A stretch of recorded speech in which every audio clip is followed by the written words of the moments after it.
ওনাকে দেখছেন? বাঁ দিকের হাফ সোয়েটার, উনি রতন মণ্ডল।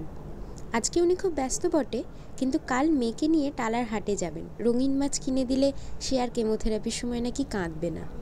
আর গামছা কাঁধে ওই উনি বাবুরাম মাহাতো। সুমনবাবু ওনাকে নিয়ে লিখেছিলেন ফাঁক পেলে বাঁশি বাজাও ফেলে আসা ঘরের টানে। কাল দেশের বাড়ি যাবেন, প্রায় বছর খানেক বাদ।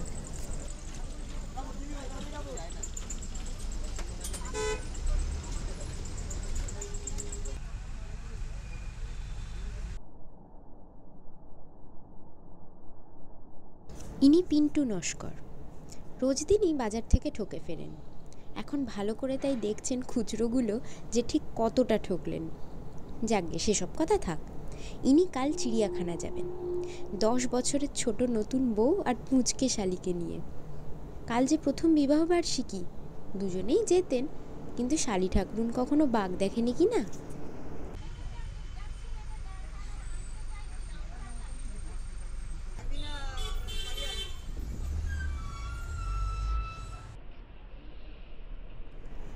রানী পাল বসে গেছেন তার সংসার নিয়ে সকাল সকাল।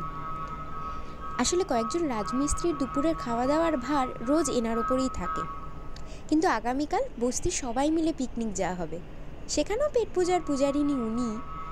প্রত্যেক বছরেই একটা দিন কোনো ঝগড়া কোন্দল হয় না, নাহলে রানী যে হাতে ধোকা নাড়ছেন সে হাতেই ঝাঁটা তুলে তাড়া করতে দ্বিধা করেন না প্রয়োজন পড়লে।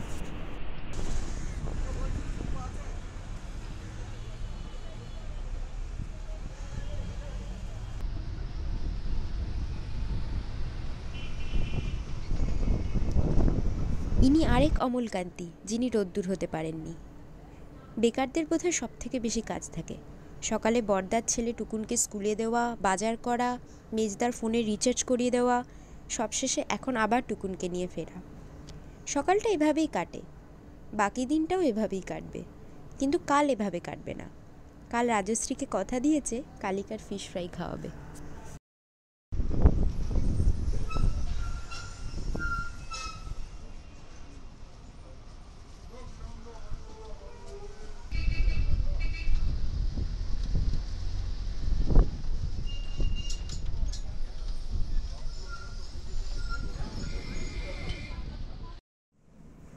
Anshuman, Basab, Bhaskar, Tuhin, physics honours, second ইয়ার।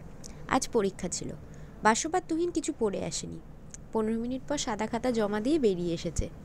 ওদিকে পরীক্ষা ব্যবস্থা সংক্রান্ত কিছু দার্শনিক প্রশ্ন মাথায় আসাতে ভাস্করও বেরিয়ে এলো। ভালো ছেলে অংশুমান দিব্যি লিখছিল, কিন্তু মন বসাতে না পেরে সেও গুটি গুটি বাইরে।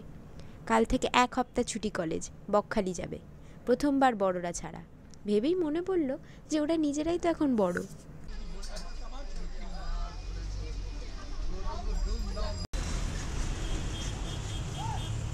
এতক্ষণ যাদের গল্প বললাম আপনাদের, তাদের কাউকেই আমি চিনি না। সবার সম্পর্কে সব কিছুই আমার মন গড়া। আসলে বাসের জানলা দিয়ে বাইরে তাকালেই আমি একটা সত্যিকারের ফেসবুক দেখতে পাই। একদম জ্যান্ত টাটকা হাতে গরম পোস্ট, আপডেট সবার চোখে মুখে। ভালো করে তাকালেই দেখতে পাবেন আপনারাও। এখন যাদের দেখলাম তাদের মধ্যে একটাই মিল, আজকের দিনটা সেরকম ভালো কাটছে না কারোরই, কিন্তু প্রত্যেকেরই কালকের দিনটা ভীষণ রকম ভালো কাটতে চলেছে। তাই যেন হয় আপনাদেরও।